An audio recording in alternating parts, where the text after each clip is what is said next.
back in January, the Strait was open. We had bombed their nuclear program. We could have worked on this over time. By launching a full-scale campaign, we emboldened Iran to use its military and other capabilities. And now they are asserting control over the Strait, holding the global economy hostage. That is not good.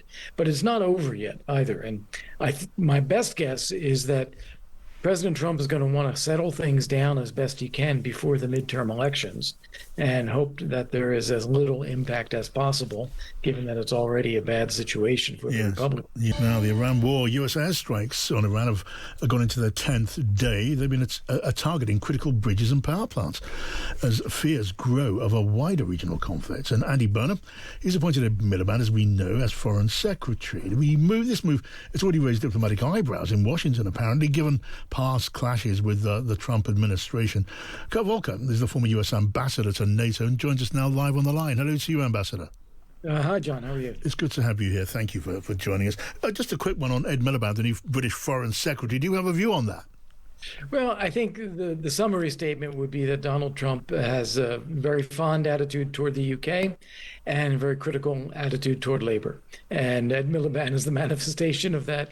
I think there will be an effort, especially with Marco Rubio as his counterpart, to try to make sure we work together. At the same time, there's just going to be this underlying sense that the Labour Party is just like the Democrats in the United States, and therefore, completely off on most things. Right. So maybe expect some relatively warm language on the surface, but a certain amount of suspicion underneath. And we have these attacks, the American attacks in Iran, going into a 10th day. What are you expecting now? It looks like more and more escalation, doesn't it? Well, it does, although I think there's a limit to the degree to which President Trump wants to escalate.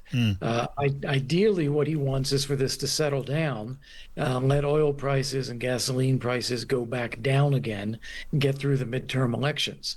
But he doesn't want Iran to control the Strait of Hormuz, which they are doing.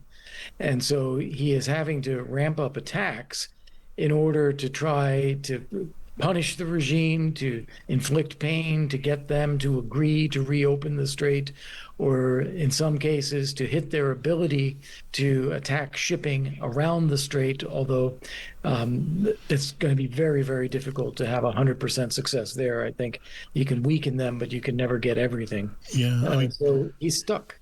He's stuck. And Ambassador, you follow thinking among NATO European partners very closely. I mean, how do you consider those European NATO partners might react to an escalation in bombing, which starts to hit bridges and power plants? Well, first off, they're going to want to be assured that everything is dual use. If it is truly just civilian infrastructure, they're not going to be happy with that. They'll be complaining about it, ideally first privately, but I think that is an issue for our European allies, should be for the Trump administration as well. So far, he has talked about this, but he's really tried to limit it to military and dual use targets. Yeah, well, a bridge on a power plant, it is a pretty clear civilian target, isn't it? It may be useful to the military. A bridge can be used by anyone, including military personnel, but that does cross that line a bit. I agree, it does. Okay, and meanwhile the bombing goes on, do you see any conceivable value in that, given the resilience of the Iranian regime, which is a cruel and terroristic regime, quite unconcerned with the welfare of its people?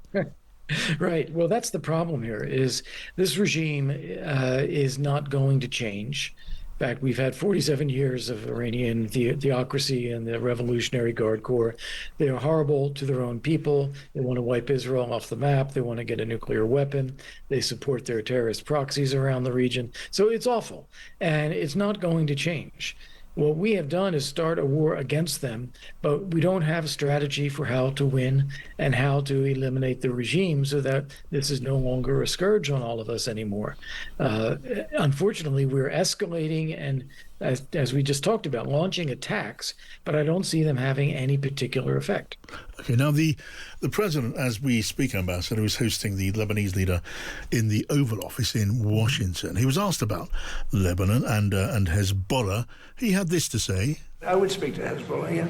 I speak to everybody. I'll speak to people that a lot of people think I shouldn't be speaking to, and things work out. I would speak to Mr. President, I would say this: if the president wanted me to speak to Hezbollah, You know, he's lived with Hezbollah for a long time. And if the president wanted me to speak to Hezbollah, I would. You know?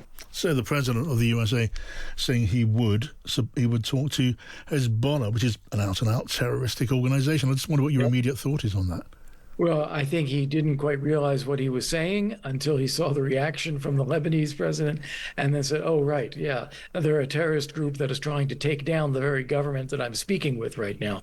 So I think he gets his briefings. He doesn't always listen carefully, but I think on this one he caught himself and realized that, oh, that would not be good. Yeah, it can't be called an astute political instinct, can it?